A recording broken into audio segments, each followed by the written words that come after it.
Hi everybody, I'm making this video today because I've been working on this problem for a while now, and this turns out to be the best solution that I have for the time being. I'm sure there'll be some new solution that comes out, but so far I haven't seen one that's really cost effective. Here's the problem I'm trying to solve. If you looked at my previous video, there's a link to it in the description below. If you look at that previous setup, I used the Elgato HD60 S and their game capture software in order to stream from my Xbox One to my Mac and then out to restream.io, which goes out to Twitch and Twitter and or I'm sorry, to Twitch and to Mixer and to YouTube. The problem is I just bought I've already bought an Xbox One X, which is a 4K capable gaming machine, and I just now bought a 4K TV, which is 4K with HDR and that sort of stuff. And so I'm able to now output from the Xbox at the highest resolution and quality possible to this television, which is great, and it looks fantastic. The problem is the Elgato hardware can only handle an input up to 1080p, which means in order to use the Elgato hardware to stream out to the internet, I'm going to have to dial down the quality on my Xbox to 1080p in order for that thing to recognize it. And I didn't want to do that because it's like, well, the way you're supposed to hook it up, if you looked at the previous video, is you go out of your Xbox and into the Elgato capture thing, and then out of the capture thing and into your TV. So the Elgato is kind of in between your Xbox and the TV. And I didn't want to send a 1080p signal to a 4K TV. I paid for 4K. I want to see the damn 4K. You know what I'm saying? So after pounding around on the internet for this, I found that there's sort of a little cottage industry that's formed of people that make these boxes that are like HDMI splitters. And so there's a few of them out there, and they cost anywhere between $65 to up to $350 that you put the signal out of your Xbox into this thing, crank the signal up all the way to 4K HDR out of the Xbox, plug it into this splitter, and then on one end of the splitter, you can have just a straight pass-through. It doesn't do any degradation of your picture or whatever. You can take that HDMI cable from that output and plug it into your TV. You can then tell it to downscale the second HDMI cable to 1080p, and you plug that into your HD60 S, and you're off to the races. And I'm like, why should I have to buy another piece of stupid hardware to make this thing work? So I did a little research, and I did a previous stream testing out a software program called OneCast. Now here's the challenge, right? I'm not on a PC. I don't have a dual PC set up for streaming or whatever. I have one laptop from 2013, and it's a MacBook Pro. It's reasonably powerful. I want to use that one laptop to stream with. So I'm going now and what this video is going to show you is what I went through in order to set this up. I'm now doing wireless streaming from the Xbox One to my Mac using OneCast. I'm able to look at my games in full 4K resolution as a result of this. And then I throw it into OBS Studio and do a little sound mixing in there. And then I send it out to restream.io, and I'm streaming to YouTube, Twitch, and Mixer, as you're seeing here. So let me walk you through what I've done there, and I'll turn my camera off so that you don't have to look at my face the whole time. So let me walk you through what I've done. So as you can see here, this is a simplified setup now. From my previous video, you saw that it was pretty complex. Things got a little hairy here and there. But what I've done now is I now have an Xbox One X. I've got wireless headphones here for the Turtle Beach Stealth 500 wireless headphones. That's what I'm using when I'm streaming. I'm listening to these headphones here. I have another set of headphones here that prior to the stream, I listen to the main mix out of the mixing board and just make sure that I've got the mix correct and the volume levels are fine and that sort of thing. Here's the 4K TV. I'm coming HDMI out of the Xbox with full 4K HDR resolution, going into the TV, full 4K HDR resolution. Got the old Logitech C922 webcam on top. That's plugged in to a USB hub over here. I've got a Heil PR40 microphone on a microphone stand. That's what you're listening to now. That makes my voice sound so lovely. That's plugged into the mixing board. And the USB main out of the mixing board goes into the USB hub. And there's also a USB out from the hub that goes into the USB in on my Mac. And I'm running on the Mac OBS Studio as well as OneCast. And then from that, I spit it out of OBS into restream.io, which is a service that lets you stream to multiple destinations at one time. So from one source to multiple destinations. It's kind of cool.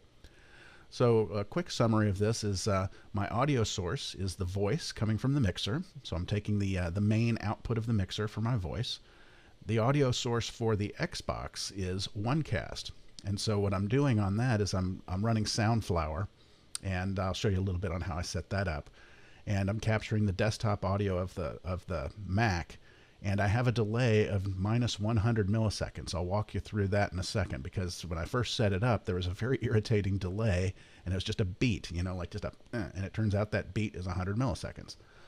My video sources are OneCasts, so the Xbox is showing up in a window on my Mac, and so I choose that as a window source, and I'll show you how to set that up. And then my C922 webcam. Those are my video sources. And I'm outputting from OBS to restream.io. So in simplified form, this is how it works. The Logitech and the Heil are providing video and microphone audio into OBS.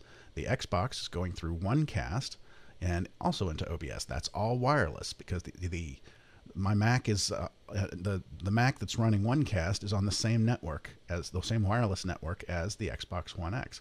And so I'm able to use OneCast and see my Xbox and then pull it right in. And what I get is I get my webcam composited on top of my Xbox gameplay, and then I spit it out to Restream.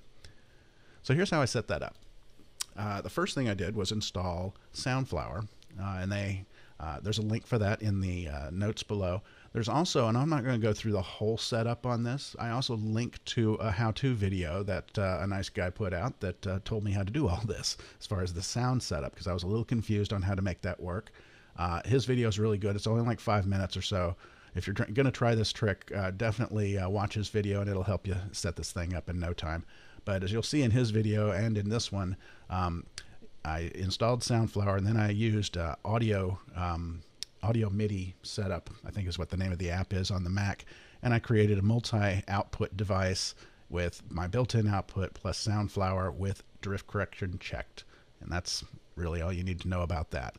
When I go into system preferences and sound, my input is this thing called USB audio codec. That's what my mixing board shows up as. I wish I could rename that into something like mixing board, but that's what it shows up as. My output is multi-output device, this thing that I set up here, right? That's my output. So that's taking the desktop sound from the Mac, which includes the OneCast window. So over here in OBS, now you'll see I have two discrete sound inputs here. One is the mic coming from the mixing board. The other is my desktop audio, and you can adjust the sliders and move those around as you see fit. When you're setting that up, here's where you put in, see where it says desktop audio here. This minus 100 is the sync offset in milliseconds. So you want to be able to go minus 100, and that will sync up the audio perfectly. And then when you go into the settings on OBS and then say audio, here's where you set up your desktop audio device.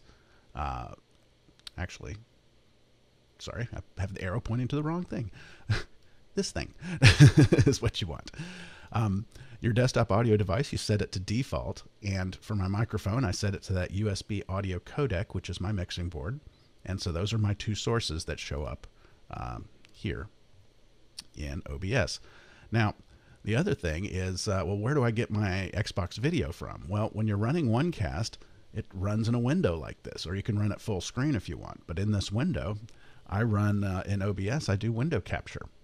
And I say, go get the OneCast window. And this is what that looks like when I go in and I say new source for a scene.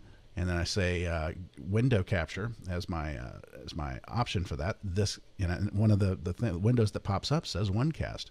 And you grab that, and there it is with all its sound and everything else. And you say OK, and it adds it to your scene. And like I said, I've got my my Logitech camera here. And so this is a little out of focus because I didn't really have the lighting kit and everything turned on, but just wanted to show you this is how my scene looks. Is I've got my Xbox video in the background, I got my camera in the foreground. When I have my green screen set up and everything, I'm nicely cut out and put in front of it. And all my Streamlabs events and things like that, other things that you want to put for your overlay, you can just layer right on top of them. As a bonus, I wanted to throw in, this is the Stream Deck setup that I've got for OBS. As you can see, I've got all my different scenes here. So starting soon, full camera view, game with me in the lower left is what that means. Be right back, offline. This is what you're looking at right now is Mac plus camera, but I've got my camera turned off. Microphone on and off, and then a couple of other little odds and ends. So that's a little bonus for you there. So I hope you found this instructive, and if you're having the same problem I was having, which was I wanted to watch my games in 4K and not have to dial them down in order to stream, this solves that for me, and it does it wirelessly, and so that's a bonus.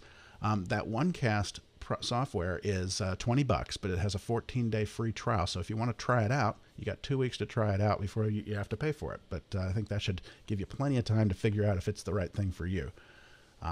So anyway, if you like this video, definitely give me a thumbs up.